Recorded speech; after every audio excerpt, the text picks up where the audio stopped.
another video where I get to turn on some switches. Now, today we're talking about microphones. I'm on the quest to try and improve the audio in my videos, namely my voiceover.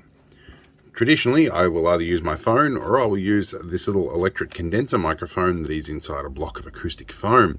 And I'll record that through my computer. It works relatively well, but it doesn't really have the greatest low-end response. And so this was donated to me quite some time ago, or donated to the channel, and it's a decent microphone, still in its plastic, and I've even got a little microphone bracket with it. And this is apparently a Tech brand made in Japan, been around a while. Now it is set up for an older style here, but normally I would fit an adapter, but given that I have literally nothing else that this will plug into, I'm going to hook it up to one of these guys. So, but yeah, it's got some good silicon cable and a nice bit of stainless on the top here, and it's got an on and an off switch. So I'm not sure how that works, but we'll look at it out. And that is definitely quite weighty. So the other thing I think I'm going to do is I have an old flexible arm here that's designed to hook on the edge of my bench that used to hold a lamp or a monitor or something. Anyway, I might try and reverse engineer this to fit onto this bracket.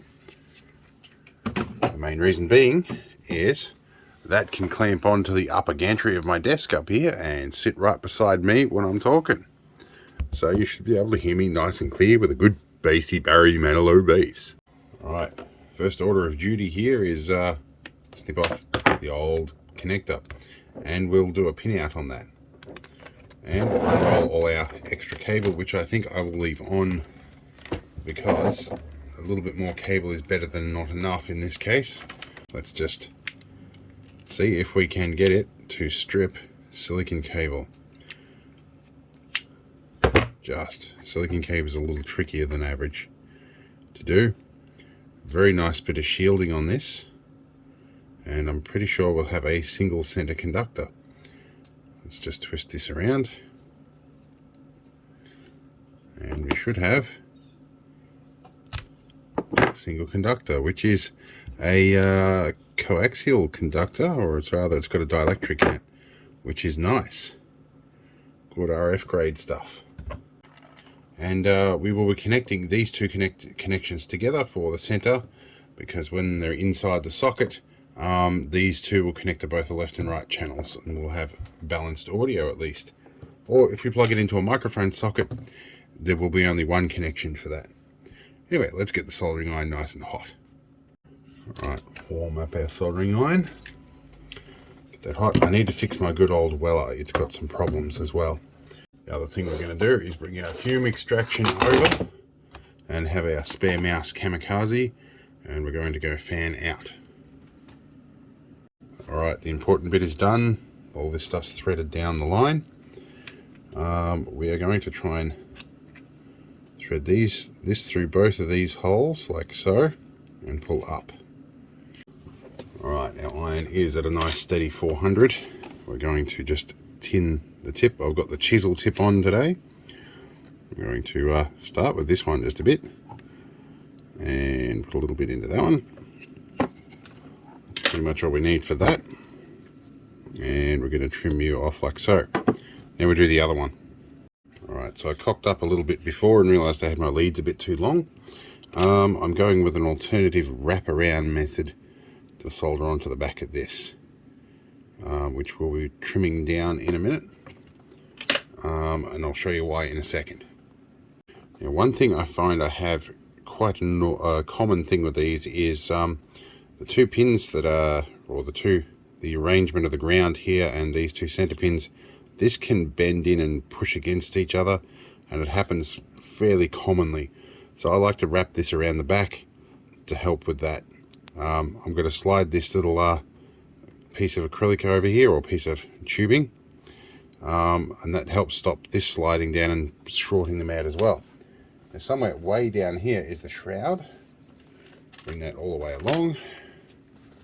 Now, if this does rub against this outer body, that's not the end of the world, because the sleeve is connected to the body anyway. Alright, so we have our microphone lead. I'm going to test continuity in a minute, and see how we go. Alright, time to plug probes in for continuity. And this top volt is from the house battery, and that also feeds into continuity beepers on the bottom, which is a reverse beeper. So it does alternate on and off. Now we want to check that the body of the microphone connects to the sleeve here and the body of that, and not the others. But there will be a tiny little bit as it passes through. Yep. And so we don't actually have a short, but we've got ground continuity. Something I've also just noticed, I'm pretty sure this will have an XLR plug on the end here. It does. I probably had an XLR lead floating around, to be honest. My brother, my late brother, he sadly committed suicide. He had quite an affinity for XLR plugs as power plugs in place of cigarette lighter sockets and plugs. I don't necessarily blame him, and it has left me with a fairly large surplus of those plugs and sockets. Okay, now for the behind the scenes section that you probably don't get to see very much. This end of my desk fills up full of junk on a near daily basis. This is about 3 days worth. I need to get in behind there to plug the microphone in, which means I have to open the window up on the outside to do it. Alright, I got lucky and I was able to do it just with a simple reach around. Now my Realtek audio console says, did you plug a microphone in? Well, yes I did. Now let's do some tests. Alright, well we've got good old Gold Wave here, and we can have a look at our devices. Now firstly we want it to play back on something. I'm not sure how I ended up with so many audio devices on this system. I think that's my output speakers. Okay, they work, that is the correct ones. So we can close that. Now we want to change our microphone on Realtek. Let's see if I can test with this. Test 1, 2, 3. We don't appear to be getting anything in. Alright, so can we come volume up a bit? Test 1, 2, 3. We're not getting anything. Test 1, 2, 3. Test 1, 2, 3. Maybe I was doing the audio wrong. So let's bring keep it at -5. Test 1, 2, 3. I can see a slight thing. Let's bump her all the way up. Test 1, 2, 3. Okay, we are getting audio. Wow, I'm definitely going to need a preamp for that. But you know what? Let's see if we can get anything actually useful out of this. Let's confirm that. Let's create a new file at 44100 sampling rate, and yeah, whatever that'll do. We're going to trim that. Actually, no, we might make that quite a bit smaller. We want to make that at, say, a 10-second file. Yep, I think that's 10 seconds. Okay. Let's record, I guess. Record this one. Testing 1, 2, 3. Testing. Is this clear? Let's see what we get. Well, it is coming through. Let's maximize the volume. So let's, I've got to remember how to do this. I think we can do volume, maximize volume. Bring it up to 0 dB. There we go. Now let's try this. Testing 1, 2, 3. Testing. Is this clear?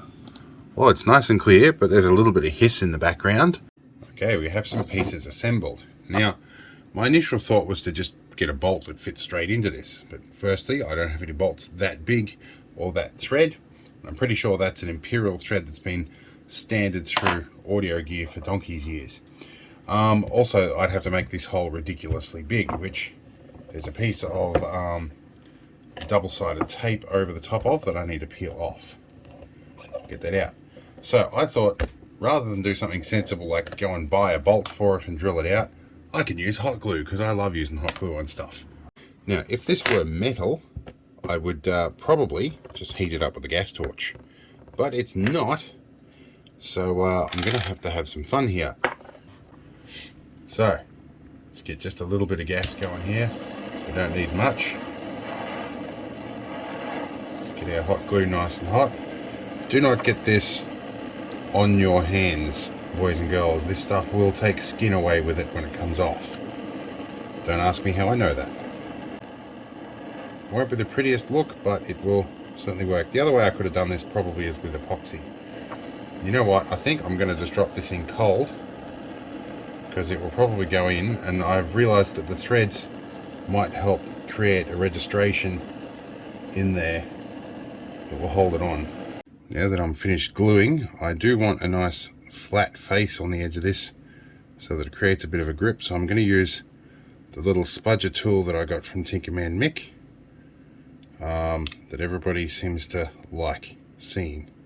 Right, things have cooled off a bit, not totally, but still good enough for the moment. This, I'm pretty sure, has a thread that I can remove entirely, which means I can remove just the piece in question and drop the other bit on the floor. Let's go find that. One of the interesting quirks of multiple sclerosis, or at least in the way that it's manifested with me, is I've kind of got to do a recalibration every day.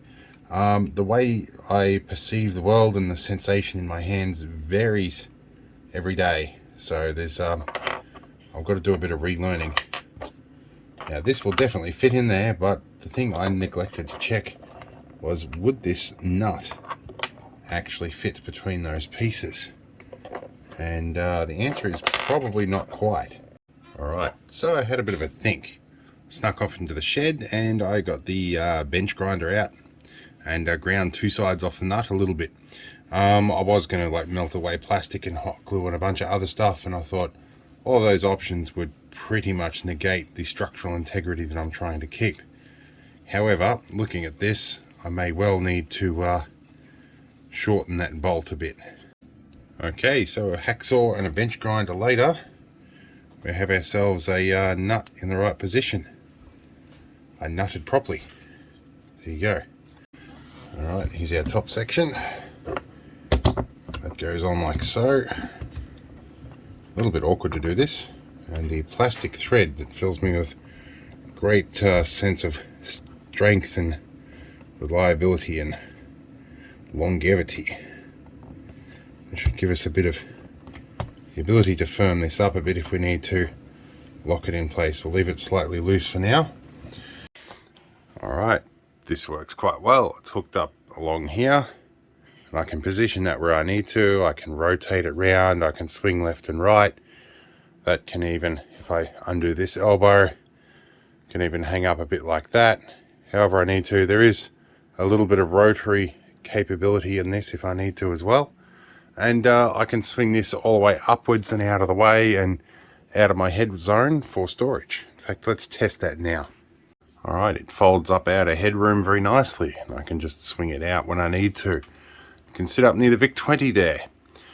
So, the rest of this stuff, the cable gantry section of my desk needs a good clean out one of these days, and I need to label and organise about 50% of them cables. For now, I need to find some zip ties or something to tether this cable to the arm. So it's a sad day in history. I completely ran out of zip ties. So I've used a bit of insulation tape here and plenty of slack to allow for the movement and whatnot in the joints. So JCar have these things. I'll have to see if there's one locally, my local JCar shop. This might do the job without me having to actually build a kit. It does have 6.5mm sockets in it, but you know, an adapter will fix that. I much prefer the 3.5mm because it may go into my GoPro set at some point too. I'll have to check that one day. That won't be today. The next morning. Alright, so it's the next morning and I've been to my local JCar shop. I have here a lead which is leading to something and to somewhere. This is a mono tip sleeve plug, TS, with an RCA plug on the other end. That will be handy. I found a microphone preamp, which is also 12 volt, so it can run off my 12 volt DC system, which is nice.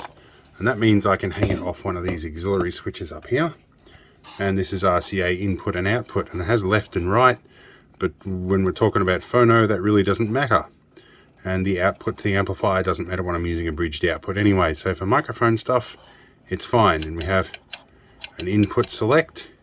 So I have two different inputs, which is nice. I can run another mic on this if I want. And also my JCar guy, he dropped a couple of extras in here, which is good. Some screws that come with it. Oh, and a an RCA plug to 3.5mm TRS socket. All right, before we get to screwing anything in and whatnot, because I've done that before, we're going to bench test this. I've already got power on. We're just using the plug pack. We're going to go our microphone into, I guess we're going to do one of those, go into the right hand channel for our phono in, phono select. And we have a ground screw here. We'll use that if we have a hum loop. Now we need an output lead, which is going to be this one. And we will unroll all of that. And I guess that's going to be output to either channel, doesn't really matter, but we'll plug into the same one. We'll go into the back of the PC. Okay, we have our preamp wired up. Let's get our microphone down. Yeah, here we go. I found microphone boost at like 30 dB. Let's bring you down to a more reasonable, like 10. You know what? We can go 0 dB because we have a mic preamp now. So let's try this. Let's try recording here.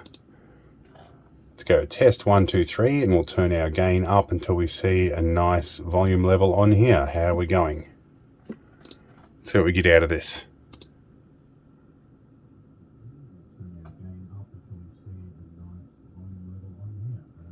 It's sounding alright, although for some reason my speakers are down very quiet. Let's see how we go here. So here I am going nuts because I can't work out why this sounds so muffled and distant. It's because it wasn't coming through the speakers in here, it was coming through Bluetooth speakers from the other end of the house that have been left on all night. Alright, so I think I've got it good. Now it's coming through the right speakers. Testing, 1, 2, 3. How clear does this sound? Okay, that might have not have translated to the microphone on the camera very well, but that's nice and clear, and I've got nice clear isolation, not much background noise. If I go quietly and record for a minute, and I go, that's room tone. Let's play back my room tone at a louder amplification. That's a very quiet room tone. I like that. All right. I think I've got nice clear audio. I think I'm happy with this. So I'm going to call it here for the video. And with some preamplification, this little guy here should do some really good audio for me so that you guys will hear me more clearly. As well as when I'm on Discord, people shouldn't have so much of a hard time trying to hear me. I'm going to autofocus on this and I'm going to point at it, and that will become our thumbnail. All right. See you in the next one. Hope it was interesting.